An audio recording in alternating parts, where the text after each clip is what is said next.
One thing a lot of people don't necessarily pay attention to is the fact that Xbox transformed its business model, that it is no longer dependent on, number one, a hardware box for you to be able to engage in its business model and on its ecosystem.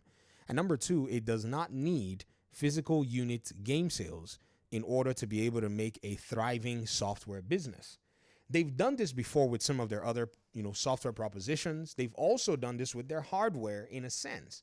But people don't really realize that this is actually something that can work in the gaming space. They almost always want to ask about the Sony traditional model or the Nintendo traditional model, of which what Xbox has done is it's made its own model and basically taken the best of those worlds. For instance, according to this audience member, they said, how are you going to add more users with higher entrance prices? That's basically Game Pass. More people bought the game, that's Expedition 33, on Steam and PlayStation than playing on Game Pass, which is interesting because, as we've explained, Game Pass is based on the fact that the developers get a bag ahead of time.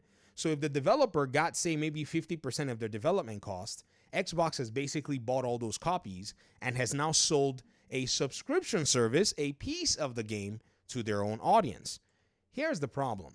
A lot of PlayStation fans and people who are detractors of Xbox's business, they simply don't understand Xbox's business. Some of them do, but continue to lie and make up stuff. I'm not saying that you're lying, Rashado. No. I'm talking about the talking heads. I want to try my best to explain so that you can kind of get a sense of what's going on here.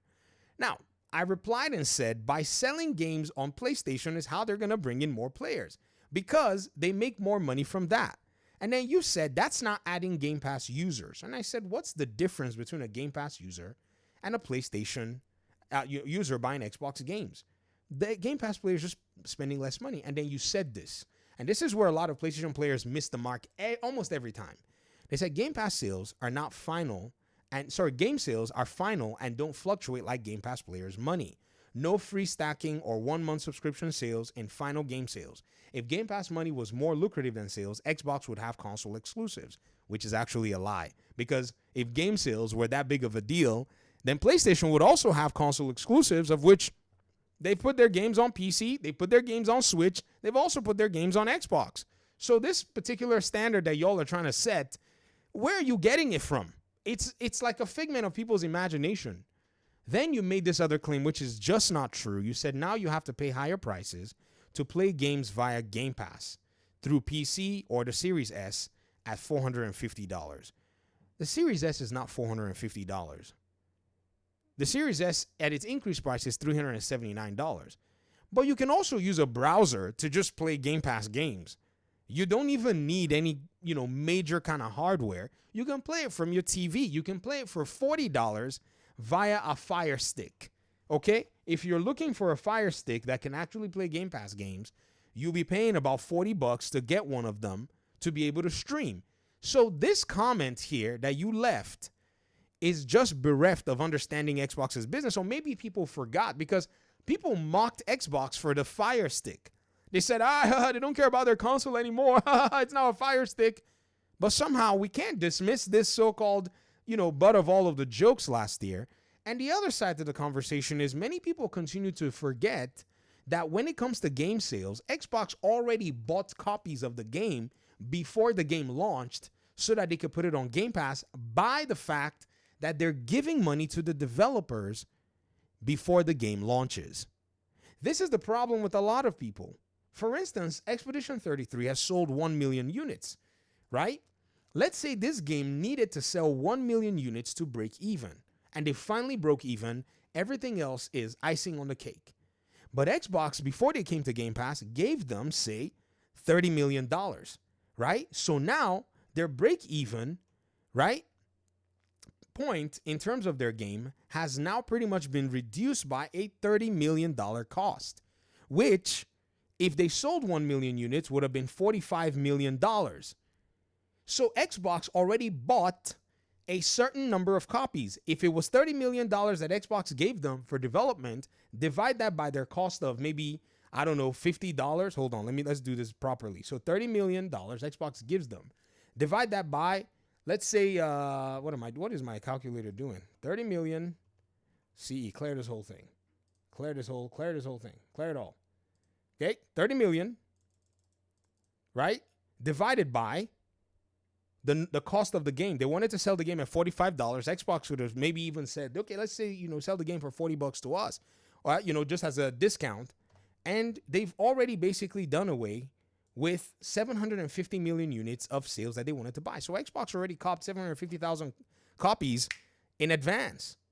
So everything else they need to make is already money on the table. And then it took that so-called 750 million units and said, hey, Game Pass subs, why don't you come in and pay $10, $10, $10, $12, well, depending on when you subscribe to Game Pass, $15, $19, and $20 to play this game, as well as a host of other games that we have out here for you to play. Every PlayStation fan that is very interested and very, excited to talk about Xbox's business, you at least need to go ahead and, get this minimum side down so that we don't have to keep repeating ourselves. Does that make sense? Now, Xbox has increased the price of its console. It's taking that from Nintendo's page. Nintendo was the one that they always said had games, right? Xbox is like, we got games too. So our hardware, which we think is more of a better value proposition than Nintendo, should be market priced. I'm not justifying it because it's old hardware. I'd never encourage anybody to buy old hardware for a higher price.